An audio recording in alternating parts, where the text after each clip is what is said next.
जय सियाराम। मैं आचार्य राजेश श्री राम जन्मभूमि अयोध्या से। प्रिय दर्शकों, मान सम्मान, उच्च पद प्रतिष्ठा, समस्त चराचर जगत के आत्मा, सरकारी नौकरी, उच्च सरकारी सफलता और जीवन में समग्र सफलता, हम सबकी आत्मा, पिता आदि के कारक ग्रह सूर्यदेव 16 जुलाई की दोपहर में अपनी वर्तमान मिथुन राशि को छोड़ करके जल तत्वीय राशि कर्क राशि में गोचर कर जाएंगे, जहां पर वो 16 अगस्त तक विराजमान रहेंगे। 16 जुलाई से 16 अगस्त के बीच का ये समय, लगभग 30-31 दिन का समय, बहुत ही महत्वपूर्ण होने जा रहा है।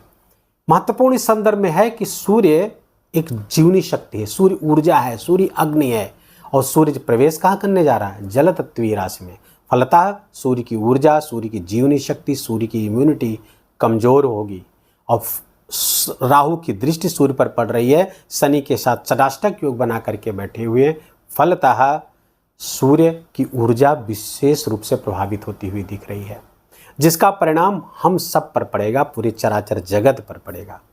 इस बीच क्या होगा? इस बीच कुछ ऐसे कीड़े मकोड़े, वायरस पैदा होंगे जो हमारे स्वास्थ्य को नुकसान पहुंचाएंगे।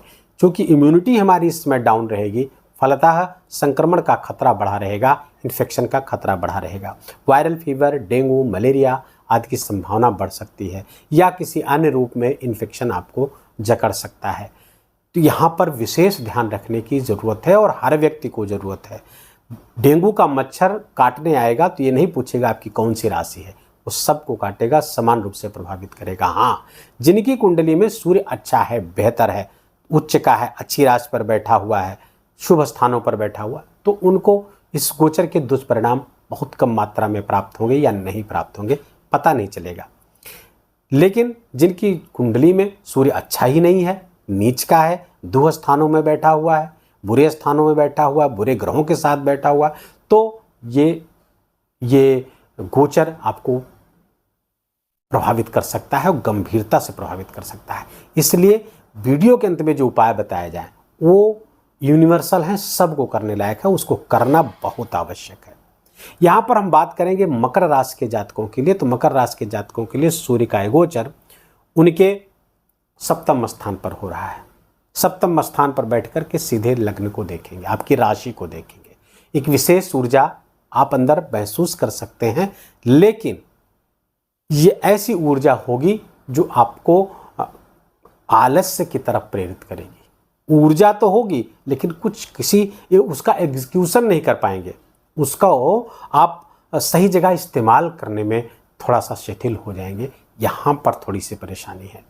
क्रोध बढ़ सकता है, ऊर्जा नकारात्मक हो रही है, ऊर्जा तो आ रही लेकिन वो नकारात्मक हो रही, वो आलस्य और प्रमाद में कन्वर्ट हो रही है, वो अहंकार में पैदा हो रही है, वो क्रोध को पैदा कर रही है, जिसके कारण से गृहस्थ जीवन प्रभावित होगा।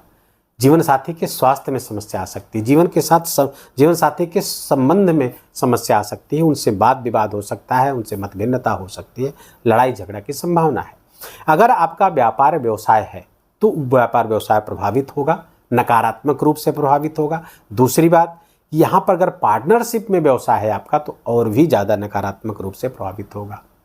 संबंध टूटने के कगार पर होंगे, चाहे जीवन साथी, अगर पहले से जीवन साथी के साथ कोई विवाद चल रहा है, सेपरेशन की पहले से कोई पहल चल रही है या संभावना बनी हुई, तो ये कालखंड बहुत अच्छा नहीं है, ये समस्या पैदा करने वाला है, विच्छेद करा सकता है संबंध में। तो इसलिए बहुत ही सावधान रह करके यहाँ पर आपको काम निकालना होगा, थोड़ा समझदारी दिखानी होगी, थोड़ा सा एक दूसरे को समझने का प्रयास करना होगा, चाहे वो जीवन साथी हो, चाहे वो आपके बिजनेस का साथी हो, दोनों के प्रति थोड़ा सा नरमी युक्त वातावरण बनाना बनेगा। वाणी पर आपको नियंत्रण रखना होगा, काम पर आपको फोकस करना होगा, काम से मन विचलित ना हो, काम करने के प्रति अपने आप को तैयार रखें। थोड़ा सा जो उपाय बताया जाए उसको बहुत शिद्दत के साथ, बहुत गंभीर होकर के वो उपाय आपको करने की ज़रूरत है।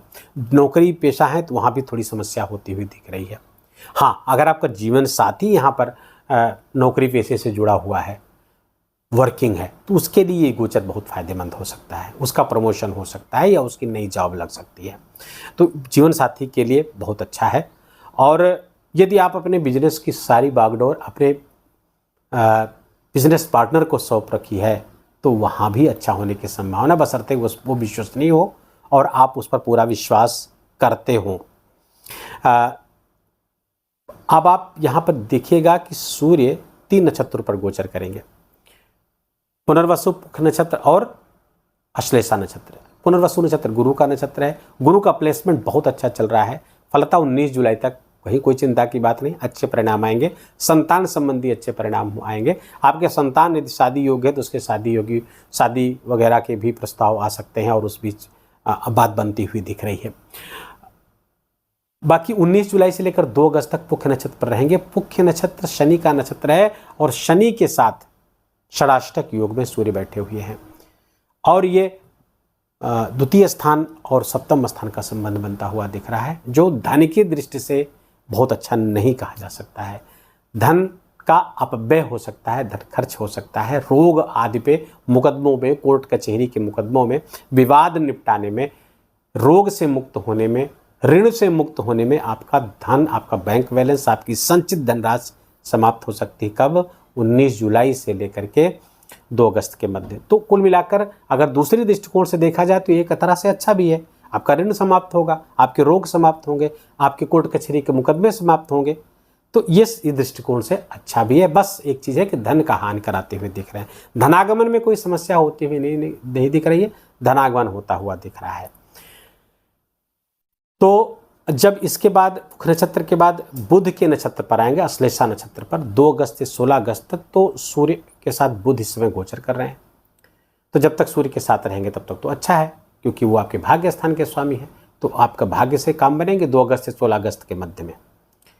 बीच में कुछ समय के बाद जब सिंह राशि पे आ जाएंगे, अर्थात अगले आपके अष्टम आ जाएंगे बुध, तो थोड़ी सी वहाँ समस्या आएगी और ये 4-5 अगस्त के बाद ये समस्या आ सकती है। ये थोड़ा सा पिता के स्वास्थ्य में समस्या पैदा कर सकती है। इस थोड़ा सा टाइम नोट कर लीजिए और ईश्वर करे कि ऐसा ना हो, फिर भी आपको सावधान रहने की ज़रूरत है। जो उपाय बताया जाए उसको आप करिए। उपाय क्या है?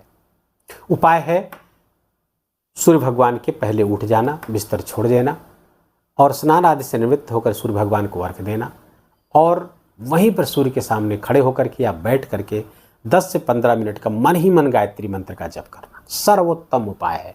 और संभव हो तो सूर्य के किसी बीज मंत्र का जप कर लीजिए, ओम ह्राम ह्रीम ह्रमसा सूर्याय नमः या ओम घृणी सूर्याय नमः, या फिर आदित्य हृदय स्तोत्र का पाठ कर ले तो अमोघ है ही। तो इनमें से कुछ भी, जो भी जितना आप कर सकें आप करेंगे तो ये गोचर आपके लिए अच्छा हो जाएगा। दुष्परिणाम सूर्य के कम हो जाएंगे, समाप्त हो जाएंगे ऐसा मैं नहीं कह सकता, लेकिन बहुत मिनिमाइज आपको दुष्परिणाम प्राप्त होंगे। वीडियो यही समाप्त करेंगे। वीडियो अच्छा लगा हो, आपके काम का लगा हो तो वीडियो को लाइक करिए, अपनों के साथ शेयर करिए। कमेंट में जय सियाराम लिखना बिल्कुल भी मत भूलिएगा, मेरा विशेष निवेदन है आपसे। चैनल पर नए हैं, इसको अभी तक सब्सक्राइब नहीं किया तो इसको सब्सक्राइब कर लीजिए, बेल आइकन की घंटी दबा लीजिए। अपना ख्याल रखिए, अपनों का ख्याल रखिए, माता पिता की खूब सेवा सम्मान करके उनका आशीर्वाद लीजिए।